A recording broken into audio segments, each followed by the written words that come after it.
नमस्कार, कैसे हैं आप सभी लोग। फिक्र आपकी में एक बार फिर से आपका स्वागत है। बहुत सारी खबरें हैं आज। फिक्र दिल्ली में आतंकी हमले से जुड़े नए पर्दाफाश की, और यकीन मानिए यह पर्दाफाश है जिसके बिग पॉइंट्स परेशान करने वाले हैं।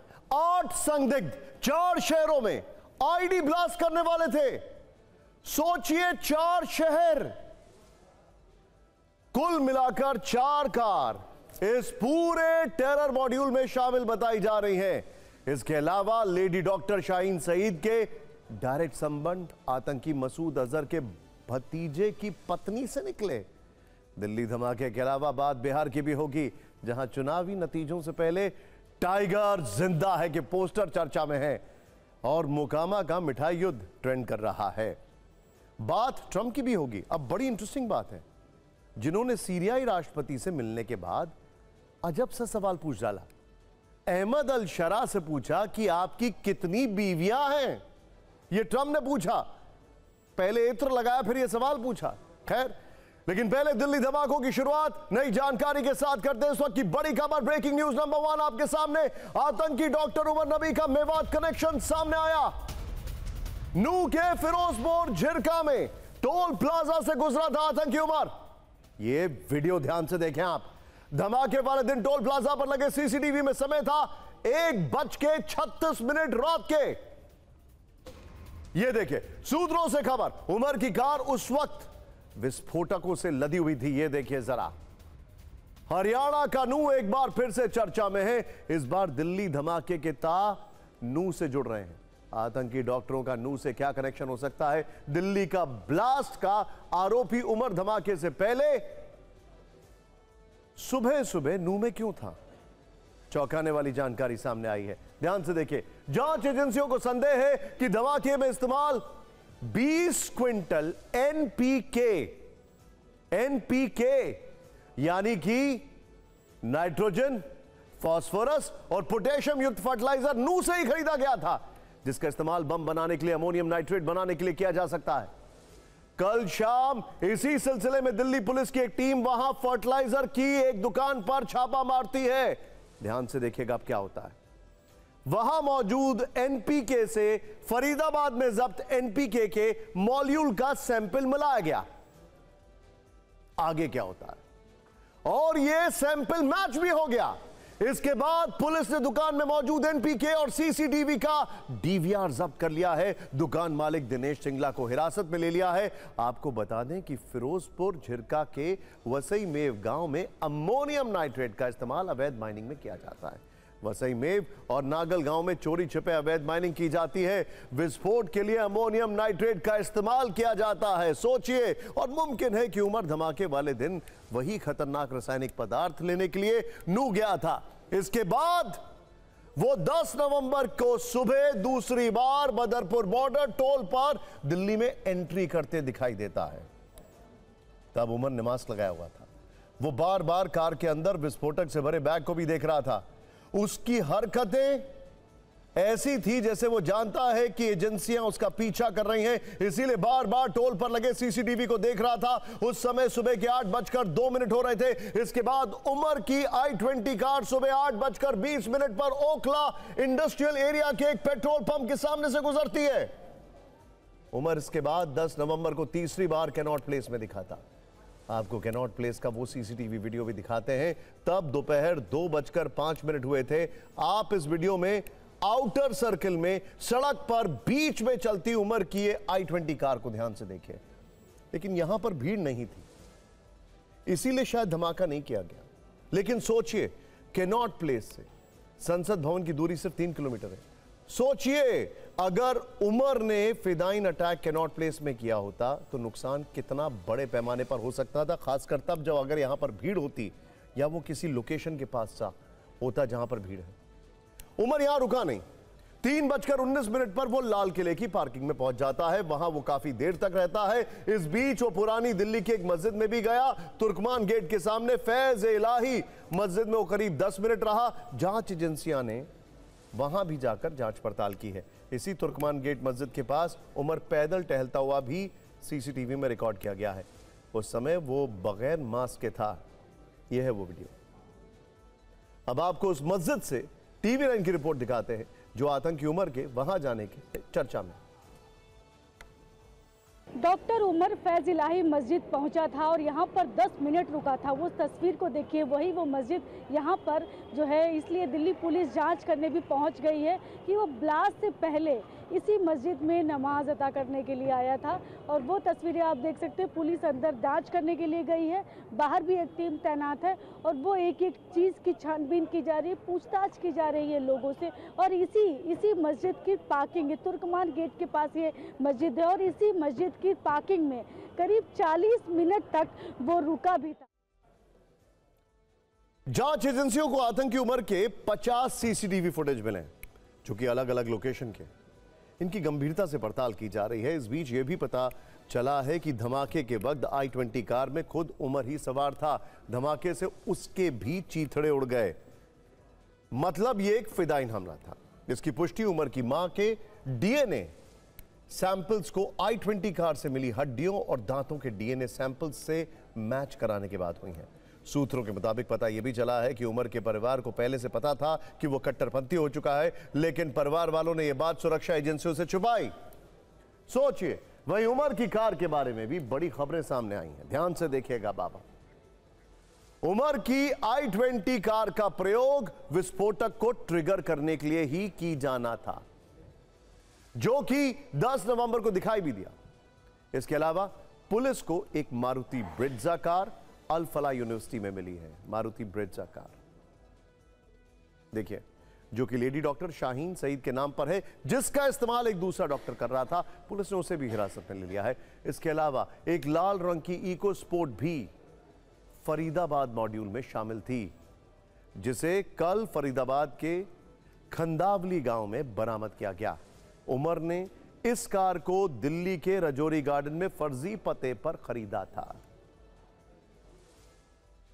जिस फोर्ड इको स्पोर्ट्स को तलाश किया जा रहा था, ये आप देख सकते हैं, ये उमर की गाड़ी है और यही खंदावली गांव में खड़ी हुई थी। ये गाड़ी है जिसको तकरीबन 22 घंटे तक चेक किया गया था और अब इस गाड़ी को लेकर के इस वक्त पुलिस जा रही है। लगभग 22 घंटे इसकी तलाशी NSG, NIA और इसके अलावा फॉरेंसिक की टीम ने की थी। फहीम नाम का शख्स है, जो कि डॉक्टर उमर का असिस्टेंट बताया जा रहा है, वो इस गाड़ी को चला करके खंदावली गांव में लेकर के आया था। संदेह जताया जा रहा था कि इस गाड़ी के अंदर जो है विस्फोटक हो सकता है। और इसके बाद जो NSG की टीम है, उन्होंने लगभग 22 घंटे तक इस गाड़ी को चेक किया था। DL 10CK0458 ये नंबर है गाड़ी का, जिसके अंदर कुछ भी ऐसा सस्पिशियस नहीं मिला। फरीदाबाद मॉड्यूल में कुल मिलाकर 4 कारों का रोल हो सकता है। यह भी जानकारी है कि लगभग 8 संदिग्ध आतंकियों ने 4 जगहों पर सिलसिलेवार तरीके से विस्फोट करने की योजना बनाई। सोचिए, 4 जगहों पर उनकी योजना 2-2 के समूह में 4 शहरों में जाने की थी। प्रत्येक समूह ने अपने साथ ID ले जाने की प्लानिंग की थी। तो क्या इन्हीं 4 कारों का इस्तेमाल ये 8 लोग 2-2 के बैचेस में करने वाले थे? इस पर्दाफाश से एक और बात साफ हो रही है कि चलती फिरती कार को बम बनाकर बड़ी तबाही करने की प्लानिंग थी और ऐसी योजना दुनिया के अलग अलग देशों में पहले हो चुकी है, जब कार को वेपन के तौर पर एज एन एक्सप्लोसिव इस्तेमाल किया गया। गौर करने वाली बात यह भी है कि डॉक्टर उमर VBID एक्सपर्ट था। VBID यानी कि vehicle borne improvised explosive device, यानी जब किसी गाड़ी को ही बम बना दिया जाता है। इसका मतलब यह हुआ कि आतंकी किसी भी वाहन में विस्फोटक लाद लेते हैं और फिर टारगेट वाली जगह पर ले जाकर धमाका कर देते हैं। आतंक की दुनिया में इस तरह के बहुत सारे बदलाव देखने को मिले हैं, क्योंकि इसकी शुरुआत वर्ष 1920 में अमेरिका के वॉल स्ट्रीट में हुए बम विस्फोट से होती है। तब न्यूयॉर्क में हुए इस तरह के विस्फोट से 30 लोग मारे गए थे। उस समय आतंकवादियों ने एक घोड़ा गाड़ी में विस्फोटक लादकर वॉल स्ट्रीट के सामने धमाका कराया।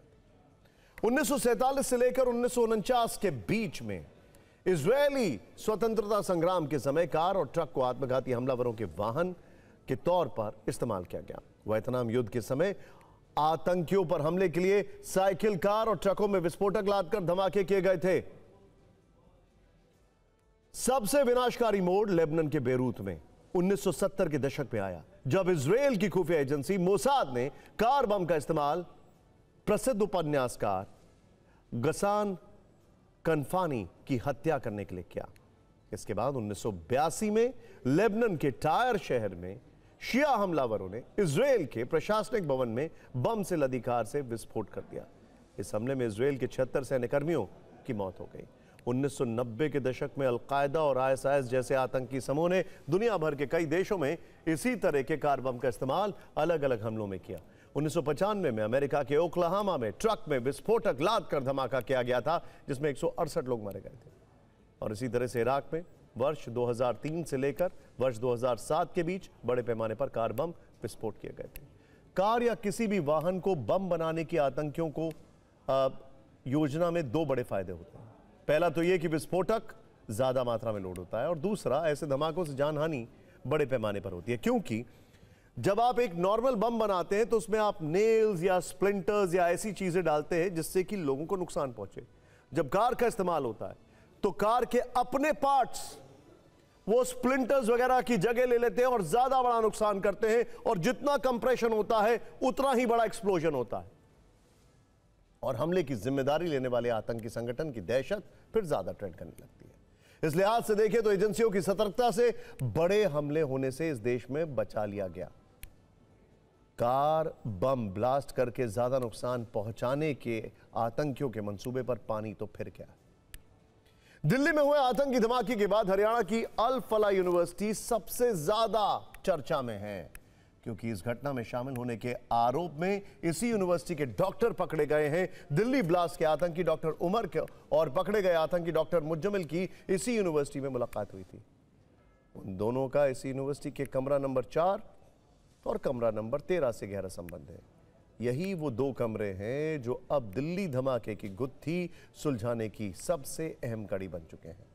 सूत्रों के मुताबिक अल फलाह यूनिवर्सिटी की बिल्डिंग नंबर 17 के कमरा नंबर 4 और कमरा नंबर 13 में ही दिल्ली समेत यूपी के कई इलाकों में बम धमाके का प्लान बनाया गया था। 13 नवंबर को 13 नंबर कमरा पुलवामा के रहने वाले डॉक्टर मुजमिल अहमद का था, और इसी कमरे में वो दूसरे आतंकी डॉक्टर्स के साथ सीक्रेट मीटिंग किया करता था। अल फलाह यूनिवर्सिटी के कैंपस के अंदर डॉक्टर उमर कमरा नंबर 4 में रहता था, और यहां भी आतंकियों की मीटिंग होती थी। यूनिवर्सिटी की लैब से केमिकल को मुज्जमिल के रूम तक लाने का प्लान भी कमरा नंबर 13 में बनाया गया था। इस 13 नंबर कमरे को पुलिस ने सीज करके यहां से कई तरीके के डिवाइस और पेन ड्राइव्स बरामद की। फॉरेंसिक टीम ने कमरा नंबर 13 से और यूनिवर्सिटी की लैब से कुछ रासायनिक पदार्थ और डिजिटल डेटा भी बरामद किया है। शक है कि इन्हीं रासायनिक पदार्थों से विस्फोटक तैयार किए गए थे। तो जिन कमरों में बच्चों के भविष्य का खाका खींचा जाना था, उनमें धमाकों का ब्लूप्रिंट बनाया गया और दिल्ली को दहलाने की साजिश की गई। आपको बता दें कि AIU यानी एसोसिएशन ऑफ इंडियन यूनिवर्सिटी ने अल फलाह यूनिवर्सिटी की सदस्यता रद्द कर दी है, और तमाम एजेंसियां लगातार यूनिवर्सिटी में जांच कर रही हैं। अब बड़ी खबर क्या है यह आपको समझना जरूरी है। लाल किले के पास हुए आतंकी हमले में जैसे जैसे जांच आगे बढ़ रही है, रहस्य की कई परतें खुलती जा रही हैं। लाल किले के पास एक सफेद कार अचानक धमाके से उड़ गई। शहर कुछ पल के लिए थम गया। किसी ने नहीं सोचा था कि इस विस्फोट के तार एक यूनिवर्सिटी के हॉस्टल के कमरे में छिपे होंगे, कुछ पुराने पन्नों, कुछ अजीब शब्दों और कुछ अनकहे संकेतों में। फरीदाबाद की अल फलाह यूनिवर्सिटी के दो डॉक्टर्स के नाम सामने आए, डॉक्टर मुज्जमिल शकील और डॉक्टर उमर। दोनों पढ़े लिखे, एजुकेटेड, शरीफ माने जाने वाले और मेडिकल रिसर्च से जुड़े हुए थे, द सो कॉल्ड एलीट। लेकिन उनके कमरों में जो मिला उसने देश की सुरक्षा एजेंसियों को अलर्ट कर दिया है, झकझोर दिया है। दिल्ली आतंकी हमले के कोड वर्ड का पर्दाफाश। आतंकी डॉक्टर्स के कमरे से डायरी बरामद की गई है। डायरी में आतंकियों ने कई कोड वर्ड लिखे हैं। डायरी में करीब 25 लोगों के नाम हैं। सुरक्षा एजेंसी के हाथ लगी डॉक्टर उमर और डॉक्टर मुज्जमिल की डायरी, जिससे दिल्ली धमाके के कई सवालों के जवाब मिलने की संभावना है। एक डायरी फिदाइन आतंकी डॉक्टर उमर के कमरा नंबर 4 से मिली है, जबकि दूसरी डायरी आतंकी डॉक्टर मुज्जमिल के कमरा नंबर 13 से मिली है। इसके अलावा पुलिस को एक डायरी मुज्जमिल के उस कमरे से भी मिली है, जहां से पुलिस ने 360 किलो 360 किलो विस्फोटक बरामद किया था। यह अल फलाह यूनिवर्सिटी से महज 300 मीटर की दूरी पर है। इन सभी डायरीज में कोड वर्ड्स का इस्तेमाल किया गया है। सोचिए, डिजिटल से ये लोग वापस डायरीज में शिफ्ट कर गए, लेकिन इस डायरी का इस्तेमाल कैसे हुआ यह हम आपको बताएंगे।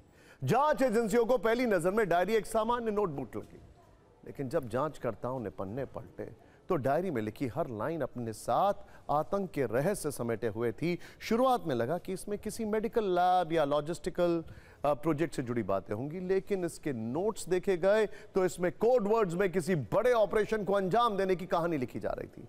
सूत्रों की माने तो जांच एजेंसियों ने जब एक एक शब्द को जोड़ना शुरू किया, कनेक्टिंग द कॉर्ड्स जिसे कहते हैं, तो वो हैरान रह गए।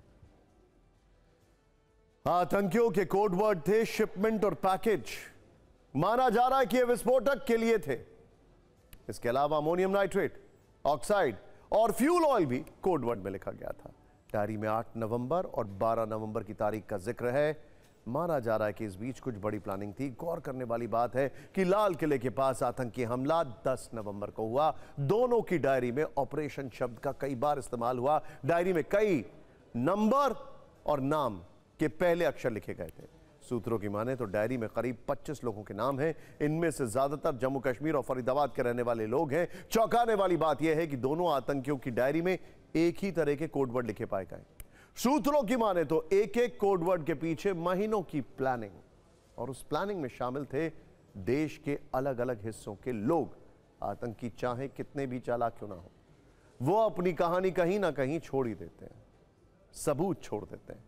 सबसे ज्यादा परेशान करने वाली बात यह है कि सब दिल्ली से सिर्फ कुछ किलोमीटर की दूरी पर हो रहा था, एनसीआर में हो रहा था। जांच एजेंसियां सजग हो तो हुई, लेकिन तब तक धमाका हो चुका था जिसमें 13 लोगों की मौत हो गई थी।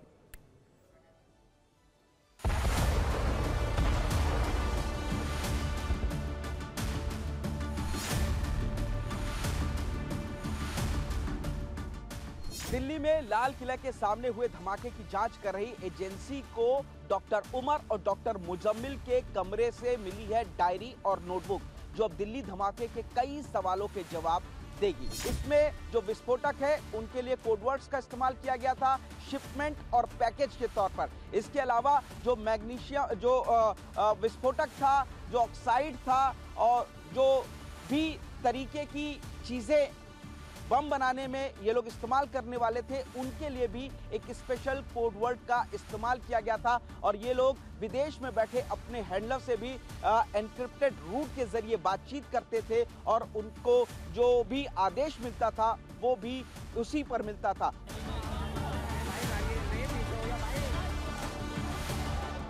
ये जो नोटबुक, डायरी मुजम्मिल और उमर के कमरे से पुलिस ने बरामद की है, उसमें कई सारे राज लिखे हुए हैं जिनसे अब पुलिस उन तक पहुंचने की कोशिश कर रही है। कहा यह भी जा रहा है कि फरीदाबाद और उसके आसपास के कई जो स्लीपर सेल्स हैं उनके नाम और नंबर भी उस डायरी के अंदर मौजूद है। अब पुलिस उन स्लीपर सेल्स, उन नंबर और उन एड्रेसेस का भी पता करने की कोशिश कर रही है जो उस डायरी में मेंशन किए गए हैं। अगली खबर बताने से पहले मैं आपको एक स्टैट्यूटरी वार्निंग दे देता हूं। इस खबर को देखने के बाद आपको शायद ऐसा लगे कि किस पे विश्वास करें और किस पे विश्वास ना करें। मैं जानबूझ के कह रहा हूं क्योंकि हम बात कर रहे हैं लेडी डॉक्टर शाहीन सईद की, जो भारत में रहती है, भारत में रहती थी, अल फलाह यूनिवर्सिटी में पढ़ाकर कमाती थी, लेकिन गुणगान आतंकियों के। अब तक बताया जा रहा है कि वो जैश की महिला विंग की मुखिया है, एक डॉक्टर। आतंकी मसूद अजहर की बहन सादिया के आदेश मानती थी, एक डॉक्टर। लेकिन उसकी बॉस नंबर 2 भी थी, जिसका नाम है अफीरा, जो मसूद अजहर के भतीजे फारूक की पत्नी है। यानी शाहीन जैश का वो रिमोट थी जिसके बटन पाकिस्तान से दबते थे और वो उन्हीं के ऑर्डर से ऑपरेट होते थे। सोचिए जरा, अब आप किस पे यकीन करेंगे? डॉक्टर है ये। अब पता चला है कि शाहीन सईद मसूद अजहर के भतीजे उमर फारूक की पत्नी अफीरा के भी संपर्क में थी। उमर फारूक जैश का वो आतंकी था जिसे पुलवामा अटैक के बाद एनकाउंटर में हमारे जवानों ने मार गिराया था। अफीरा के कहने पर शाहीन भारत में जैश की महिला विंग तैयार कर रही थी, यानी शाहीन सईद सिर्फ अफीरा और मसूद की बहन सादिया के निर्देश मानती थी और इन्हीं दोनों ने शाहीन को महिलाओं को कट्टर बनाने का जिम्मा दिया था।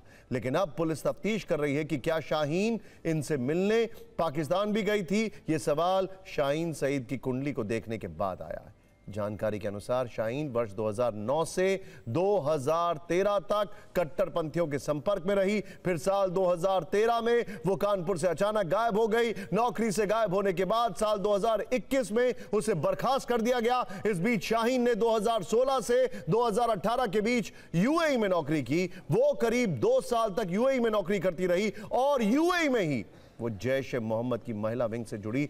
वहीं पर उसे जैश की महिला विंग जमाते मोमिनात के लिए तैयार किया गया। पुलिस को शक है कि यूएई में रहते हुए वो पाकिस्तान भी गई थी। लेकिन यहां पर जस्ट होल्ड ऑन, अब जो सबसे बड़ा शक सुरक्षा एजेंसियों को है उस पर ध्यान दीजिएगा। और यह शायद पहला चैनल है जो आपको बता रहा है। कहीं ऐसा तो नहीं कि फरीदाबाद का मॉड्यूल पुलवामा के साथ कनेक्टेड था? जो वहां पर हुआ उसके बाद यह मॉड्यूल एक्टिव होने वाला था, लेकिन बीच में ऑपरेशन सिंदूर ने सारी प्लानिंग को तहस नहस कर दिया। सोचिए, क्या यह एक बिगर कैनवस में चीजें चल रही थी जिसका ट्रिगर 2 नेशन थ्योरी के नाम पर असीम मुनीर ने तब दबाया था। सोचिए जरा, यह लाइन ऑफ इन्वेस्टिगेशन है। आपको याद होगा ऑपरेशन सिंदूर के दौरान केंद्र सरकार ने कहा था कि अगर देश पर कोई आतंकी हमला हुआ तो इसे एक्ट ऑफ वॉर माना जाएगा। कल सरकार ने दिल्ली ब्लास्ट को आतंकी हमला बताया। जैसे ही कैबिनेट ने प्रस्ताव पास किया, कांग्रेस ने एक्ट ऑफ वॉर की चर्चा शुरू कर दी। कांग्रेस नेता सरकार से सवाल पूछ रहे हैं, क्या भारत पाकिस्तान को अब जवाब देगा? पार्टी सरकार को एक्ट ऑफ टेरर और एक्ट ऑफ वॉर की याद दिला रही है। कांग्रेस नेता पवन खेड़ा ने कहा है कि सरकार इस हमले को किस तरह से देख रही है, क्योंकि इस हमले को बाहरी ताकतों का समर्थन है। कांग्रेस नेता सुप्रिया श्रीनेत्र ने पूछा है कि क्या नरेंद्र मोदी अपनी ही बयानबाजी में फंस गए?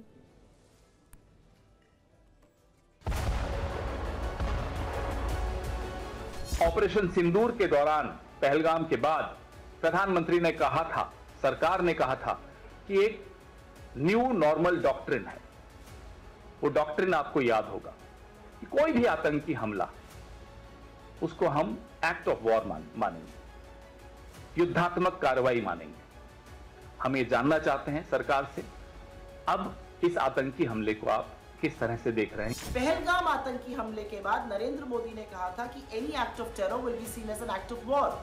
आतंक की कोई भी घटना युद्ध की कार्रवाई मानी जाएगी। तो आज सरकार का जो रोल है, जो रवैया है, वो बिल्कुल इसके विपरीत क्यों है? और सवाल सबसे बड़ा यह है कि क्या पहलगाम आतंकी हमले के बाद नरेंद्र मोदी ने अपने बड़बोलेपन में इस देश की सुरक्षा के साथ खिलवाड़ किया था? Did he put deterrence on its head? और क्या आज वो अपनी बयानबाजी के चक्रव्यूह में खुद फंस गए? 2 दिन अगर ये बताने में लगेंगे कि ये आतंकवादी घटना थी, और अगर ये आतंकवादी घटना थी तो क्या अब सरकार इसको एक्ट ऑफ टेरर को एक्ट ऑफ वॉर मानेगी? मुझे एक इंसिडेंट याद आ रहा है और आप सबको भी शायद ये पता होना चाहिए कि जब 9/11 हुआ था अमेरिका में, तो सेक्रेटरी ऑफ स्टेट थे, उन्होंने सभी सत्ता पक्ष विपक्ष के नेताओं के साथ बैठक की और सबने एक डिसीजन लिया कि जब तक जवाब नहीं दिया जाएगा तब तक कोई भी इस पे न तो राजनीति करेगा, न ही कोई ऐसा स्टेटमेंट देगा जो नेशनल इंटरेस्ट को कॉम्प्रोमाइज करेगा। मुझे लगा कि आपको बता देना चाहिए, बस एक छोटा सा स्टेटमेंट। एक्ट ऑफ वॉर वाले सवाल के बीच थोड़ी देर पहले गृह मंत्री अमित शाह ने दिल्ली ब्लास्ट पर कड़ा संदेश दिया है। उन्होंने कहा कि दिल्ली में धमाका करने वालों को ऐसी सजा मिलेगी जो दुनिया को संदेश देगी। ऐसी सजा देंगे जिसके बाद दोबारा हमले की हिम्मत नहीं होगी। दिल्ली ब्लास्ट के दोषियों को बख्शा नहीं जाएगा, दोषियों को कड़ी से कड़ी सजा दी जाएगी। बहुत बड़ा स्टेटमेंट है। अगली कहानी की बात करते हैं जिसको लेकर पाकिस्तान से लेकर चीन तक बड़ी दहशत है, माहौल टाइट है। एक तरफ भारत सरकार की तैयारियां हैं तो दूसरी तरफ भारतीय सेना ने अपना पराक्रम दिखाने के लिए एक ड्रिल की। रेगिस्तान की तपती रेत पर उड़ती धूल के बीच टैंक गरजते हैं, आसमान में फाइटर जेट की गड़गड़ाहट होती है। यह किसी फिल्म का सीन नहीं है, बल्कि यह है भारत की वॉर एक्सरसाइज ऑपरेशन मरुज्वाला। यह अभ्यास ऑपरेशन त्रिशूल का हिस्सा है, उसका ही एक पार्ट है जो 12 दिन तक चला। ऑपरेशन सिंदूर के ठीक 6 महीने बाद यह भारतीय सेनाओं का सबसे बड़ा संयुक्त युद्धाभ्यास है। थार के तपते रेगिस्तान में भारतीय आर्मी ने वायुसेना के साथ मिलकर आतंकियों के ठिकाने को निशाना बनाया। T-90 भीष्म टैंकों के साथ अपाचे हेलीकॉप्टर्स ने हमला किया और ड्रोन ने आसमान से दुश्मन की चौकियों पर सटीक प्रहार किए। इस अभ्यास का मकसद किसी भी परिस्थिति में, किसी भी इलाके में एक साथ कार्रवाई करने की क्षमता को परखना है। इसके अलावा 7 पैरा टीम के कमांडोज ने 12,500 फीट की ऊंचाई से पैराशूट, पैरा ड्रॉप करके दुश्मन के इलाके में उतरने का अभ्यास किया। C-295 AN-32 विमान इस मिशन में शामिल है। इस बार युद्धाभ्यास में नई टेक्नोलॉजी भी नजर आई। रोबोटिक म्यूल ने रेगिस्तान में घायल सैनिकों तक फर्स्ट एड पहुंचाई, तो स्वॉर्म ड्रोन ने झुंड में उड़कर दुश्मन पर हमला किया। ऑपरेशन सिंदूर के 6 महीने बाद ऑपरेशन त्रिशूल भारत के जॉइंट वॉरफेयर डॉक्ट्रिन का सबसे बड़ा प्रदर्शन है, जो बताता है कि हम शांति चाहते हैं लेकिन युद्ध के लिए सदा तैयार हैं और जो जो लेसन्स ऑपरेशन सिंदूर में सीखे गए उसको एग्जीक्यूट करने की कोशिश।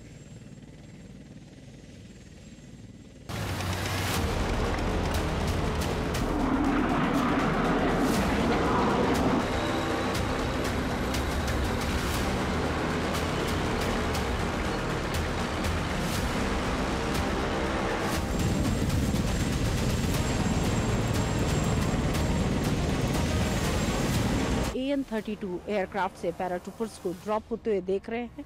AN-32 भी एक मल्टी मिशन का एयरक्राफ्ट है। जवानों के इक्विपमेंट को और जवानों को एक लोकेशन से दूसरी लोकेशन पर ले जाने के लिए एक तरीके का ट्रांसपोर्ट एयरक्राफ्ट है।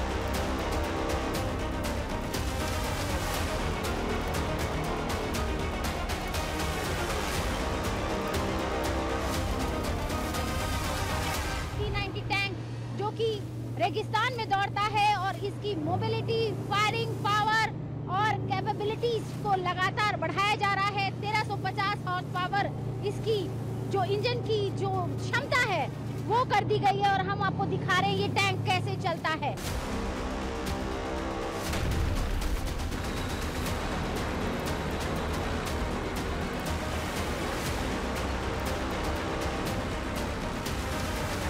ये रुद्र ब्रिगेड जो है एकदम हर समय रेडी, इस इलाके में मौजूद, अपने दिए हुए टास्क को पूरी तरीके से, कारगर तरीके से, सक्षम और प्रभावशाली इफेक्ट दुश्मन पर करने की।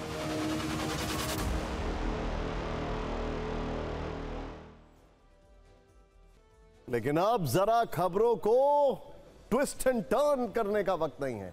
स्ट्रेट टॉक करते हैं, बात करते हैं बिहार की।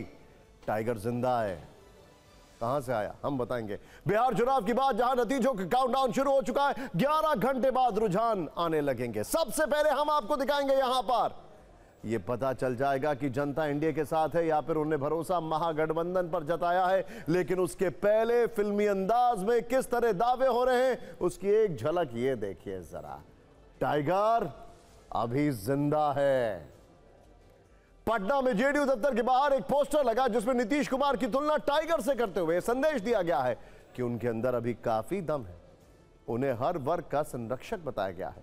यह पोस्टर जेडीयू नेता और पूर्व मंत्री रंजीत सिन्हा ने लगवाया। वैसे नतीजे आने से पहले आज जेडीयू खेमे में काफी हलचल है। सोशल मीडिया पर पार्टी की तरफ से लगातार पोस्टर और पोस्ट शेयर किए जा रहे हैं।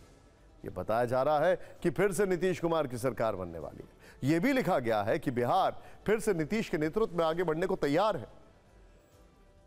पोस्टर के अलावा एक वीडियो भी जारी किया गया है। इसके साथ जेडीयू ने लिखा है कि इंतजार की घड़ियां अब खत्म होने को है। बिहार को नई पहचान देने वाले नीतीश जी फिर से बिहार के मुख्यमंत्री बनने वाले हैं। यानी पोस्टर्स हो या वीडियो, जेडीयू ये मानकर चल रही है कि नीतीश कुमार ही सीएम होंगे। हालांकि एनडीए ने उनको सीएम चेहरा घोषित नहीं किया है। तो सवाल है कि टाइगर अभी जिंदा है और नीतीश ही सीएम जैसे पोस्ट क्यों शेयर किए जा रहे हैं, किसे संदेश दिया जा रहा है, क्या यह कोई दबाव बनाने की रणनीति है? अब आप इसको दो हिस्सों में समझ सकते हैं। पहला यह कि एग्जिट पोल में एनडीए को बढ़त मिलती दिखाई दे रही है। अगर सीटों के हिसाब से देखें तो एग्जिट पोल के मुताबिक एनडीए में जेडीयू सबसे बड़ी पार्टी बनकर उभरती दिख रही है, जिससे नीतीश खेमे में उत्साह है, क्योंकि दोनों बीजेपी और जेडीयू 101 सीटों पे चुनाव लड़े। भले ही उन्हें सीएम चेहरा घोषित नहीं किया गया, लेकिन चुनाव उनके नेतृत्व में लड़ा गया। दूसरी बात, बिहार की राजनीति में लगातार आरोप लग रहे थे कि नीतीश कुमार फिनिश हो गए, वो फैसले नहीं ले पा रहे, उनकी उम्र हो चली है, वो बीमार रहते हैं। इतने हमलों के बावजूद वो अकेले रैलियां करते रहे। इसीलिए एग्जिट पोल के आंकड़े देखकर कहा जाने लगा है कि टाइगर अभी जिंदा है।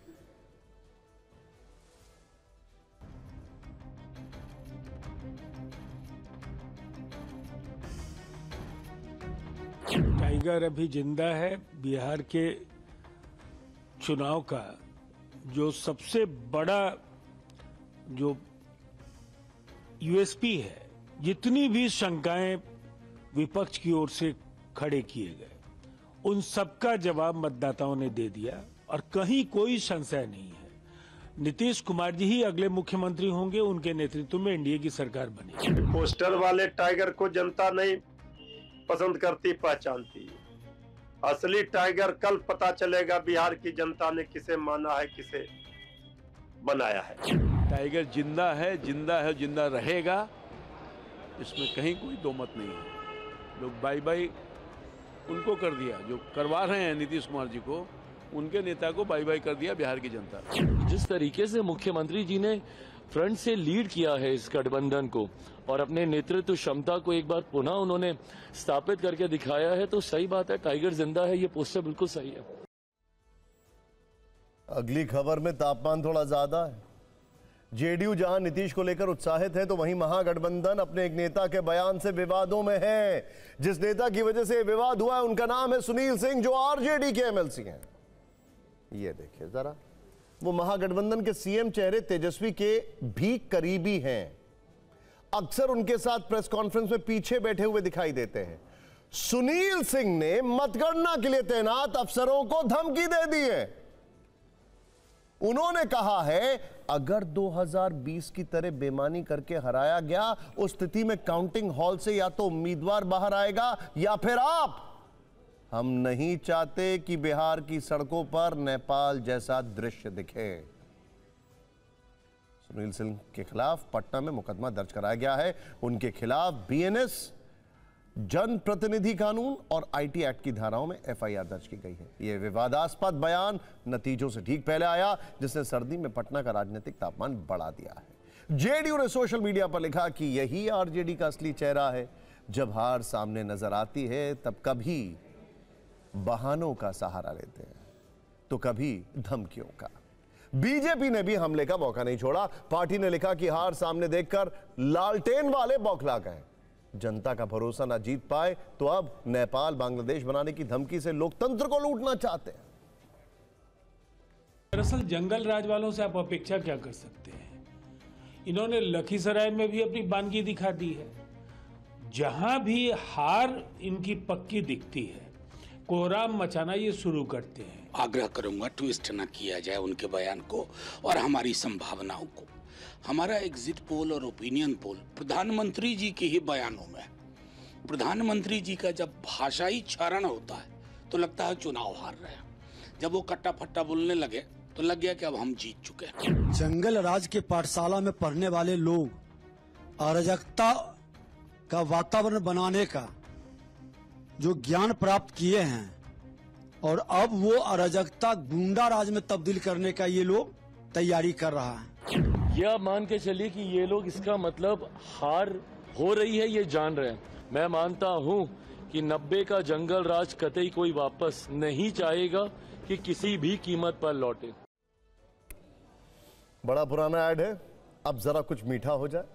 बयानों के दौर से आगे बढ़ते हैं और आपको महाभोज स्पेशल दिखाते हैं। कल हमने इसी शो में आपको अनंत सिंह का मेन्यू कार्ड दिखाया था।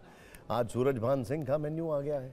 दोनों मोकामा के बाहुबली हैं। अनंत सिंह के खिलाफ सूरजभान की पत्नी मैदान में है। अनंत सिंह की तरह उन्हें भी जीत का पूरा कॉन्फिडेंस है। नेताजी से पहले दोनों के घर जश्न की तैयारी है। हालांकि जीत किसी एक की ही होगी, लेकिन हौसले दोनों के बुलंद हैं। खैर, आप इनके घर पर महाभोज का मुकाबला देखिए। आनंद सिंह ने 23,000 स्क्वायर फीट का पंडाल बनवाया। सूरजभान सिंह के घर पर भी बड़ा पंडाल लगा है। आनंद सिंह के महाभोज में 50,000 लोग शामिल हो सकते हैं। सूरजभान के यहां भी हजारों लोग आ सकते हैं, संख्या बताई नहीं गई है। आनंद सिंह के घर पर 2 तरह की मिठाई बनाई गई है, जबकि सूरजभान के घर पर 3 तरह की मिठाई बन रही है। इसके अलावा कई तरह के पकवान और व्यंजन हैं। आनंद सिंह के घर पर 2 दिन पहले से समर्थक पहुंचने लगे हैं, जबकि सूरजभान के घर कल से समर्थकों का पहुंचना शुरू हो गया है। दोनों बाहुबलियों के भोज की लोकेशन कॉमन है, बिहार की राजधानी पटना। आनंद सिंह की तरह सूरजभान ने भी कार्यकर्ताओं और समर्थकों को सामूहिक न्योता दिया। अब हार जीत किसकी हो, मोकामा के लोगों का मुंह मीठा होना तय है। बिहार विधानसभा चुनाव का परिणाम कल सामने आएगा, लेकिन उससे पहले ही हर जगह तैयारियां शुरू हो गई है। यहाँ भी टेंट लगाए गए हैं, कुर्सियां लगाई गई है, ताकि जब परिणाम आए और उन्हें उम्मीद है कि वो जीत रहे हैं इस विधानसभा चुनाव में, तो उनके यहाँ जो समर्थक आए तो उनके बैठने के लिए कुर्सियां लगाई गई है। जगह जगह लाइट लगाई जा रही है। आप लोग कब से लगे हुए हैं इसमें? कल से लगे हुए हैं सर। कल से ही लगे हैं जी। कितने तरह की मिठाई बन रही है? 3 किस्म का बनेगा, स्पंज बनेगा, ऑरेंज बनेगा, काला वाला बनेगा। इधर देखिए, इधर अभी से सब्जी बननी शुरू हो गई है। परिणाम कल आना है। 14 तारीख को सुबह 8 बजे से वोटों की गिनती शुरू होगी।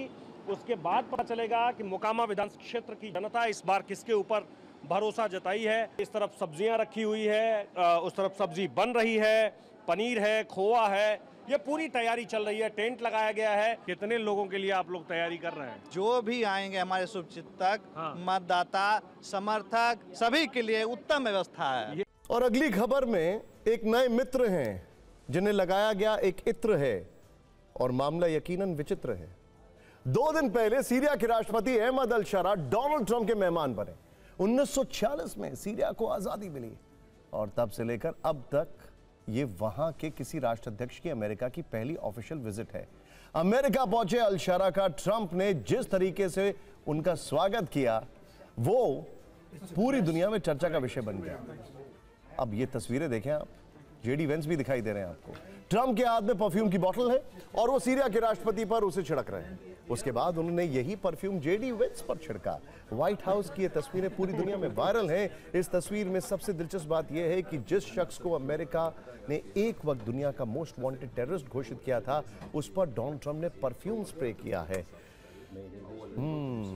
रंग में रंगने की बात तो सुनी थी, लेकिन इत्र में रंगने की बात पहली बार देख रहे हैं। खैर, पूर्व आतंकी के साथ हुई मुलाकात के दौरान डोनाल्ड ट्रंप ने न सिर्फ माहौल को खुशनुमा बनाया, बल्कि खुशबूदार भी बना दिया।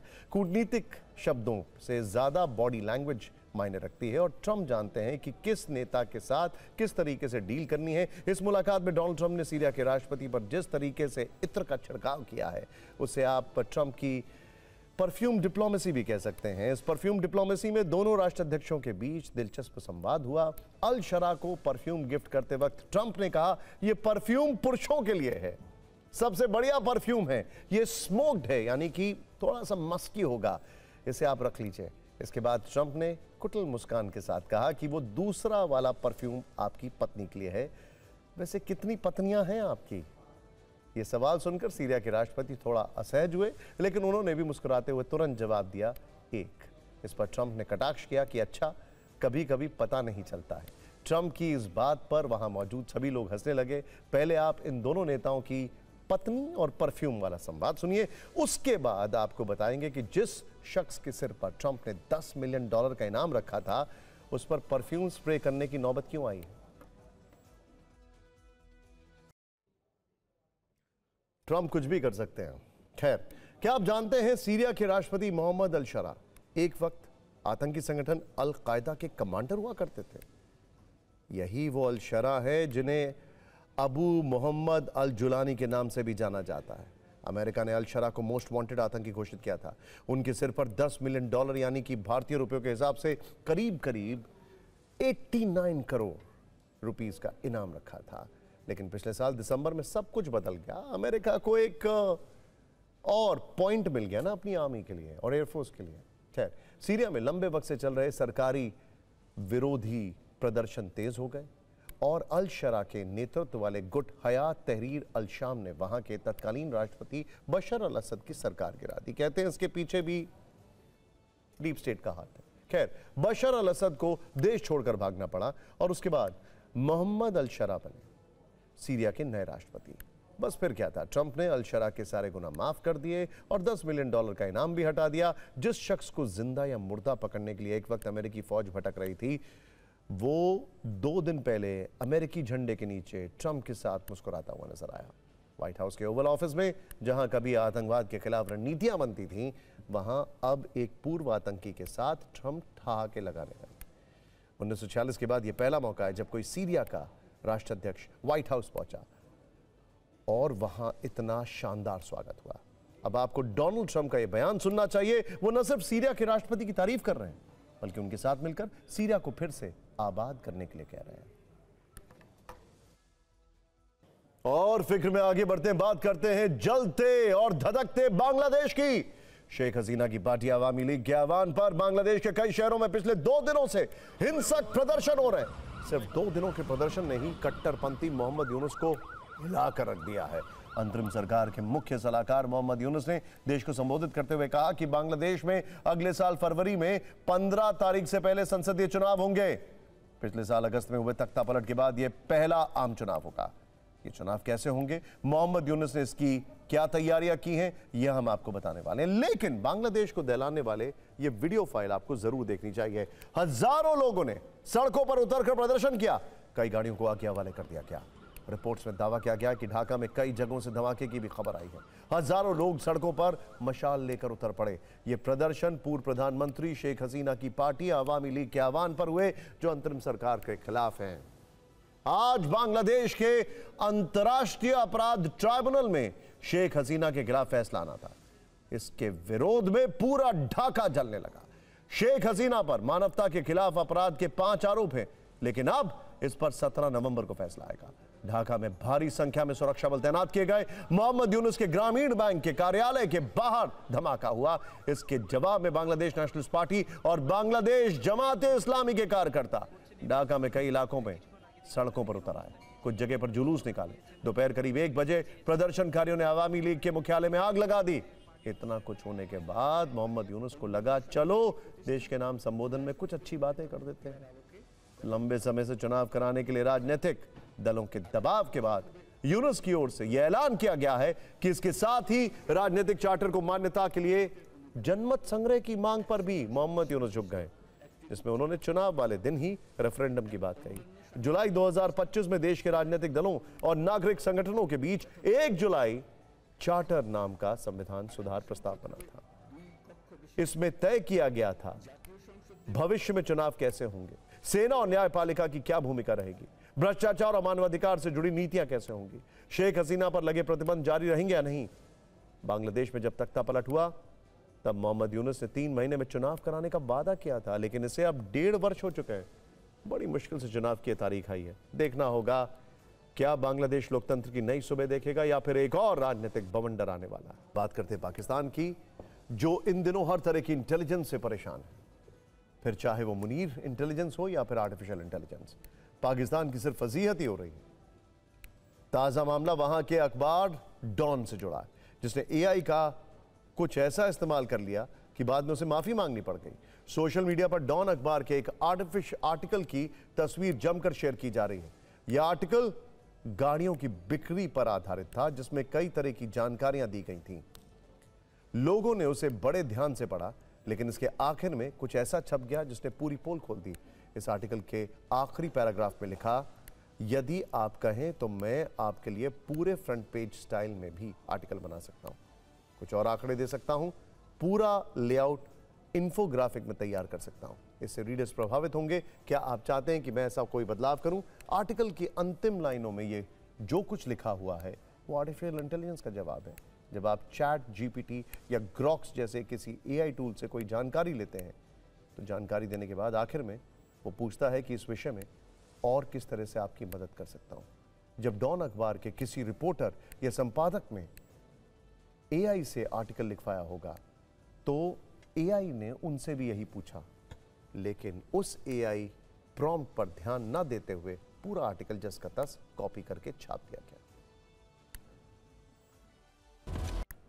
और अब आगे बढ़ते हैं और तेजी से आपको बता दें इस वक्त की 9 बड़ी खबरें क्या हैं। पहली बड़ी खबर, अब से 11 घंटे बाद बिहार में जीत और हार के रुझान आने शुरू हो जाएंगे। कुल 243 विधानसभा सीटों पर सुबह 8 बजे से वोटों की गिनती होगी। एनडीए और महागठबंधन दोनों अपनी अपनी जीत के दावे कर रहे हैं। मेगा कवरेज और सबसे सटीक नतीजे आप टीवी 9 भारतवर्ष पर कल सुबह से लगातार देखेंगे। कलकत्ता हाईकोर्ट ने दल बदल विरोधी कानून के तहत टीएमसी नेता मुकुल रॉय की विधानसभा सदस्यता रद्द कर दी है। कर्नाटक में 4 रेलवे स्टेशनों का नाम संतों के नाम पर रखने का प्रस्ताव केंद्र सरकार को भेजा गया। कर्नाटक सरकार ने इसकी जानकारी साझा की है। केंद्र सरकार ने सुप्रीम कोर्ट को बताया है कि अहमदाबाद प्लेन क्रैश में पायलट को दोषी नहीं माना जा रहा। केंद्र ने कहा है कि एयरक्राफ्ट एक्सीडेंट इन्वेस्टिगेशन ब्यूरो की रिपोर्ट में पायलट को दोषी नहीं ठहराया गया है। छत्तीसगढ़ शराब घोटाले में ईडी ने पूर्व सीएम भूपेश बघेल के बेटे चैतन्य बघेल की 61 करोड़ की संपत्ति अटैच कर ली है। इनमें चल और अचल दोनों तरह की संपत्तियां शामिल हैं। इलेक्ट्रॉनिक वाहनों को बढ़ावा देने के लिए सुप्रीम कोर्ट ने अहम सुझाव दिया है। अदालत ने कहा कि पेट्रोल और डीजल से चलने वाली लग्जरी गाड़ियों को चरणबद्ध तरीके से बंद किया जा सकता है। पुणे बेंगलुरु हाईवे पर भीषण सड़क हादसा हुआ है। 8 लोगों की जलकर मौत होने की आशंका है। मौके पर अफरा तफरी से हाईवे पर लंबा जाम लग गया। ग्लोबल रेटिंग एजेंसीज मूडीज के लिए भारत के लिए अच्छी और बुरी खबरें दोनों लेकर आई है। मूडीज ने भारत की जीडीपी ग्रोथ 2025 में 7% रहने का अनुमान जताया, जबकि 2026 में जीडीपी ग्रोथ 6.5% रहने का अनुमान है। पाकिस्तान में संविधान संशोधन को लेकर न्यायपालिका और न्यायपालिका का टकराव खुलकर सामने आ गया है। सुप्रीम कोर्ट के 2 सीनियर जज मंसूर अली शाह और अतर मिन्नल्ला ने अपने पद से इस्तीफा दे दिया है।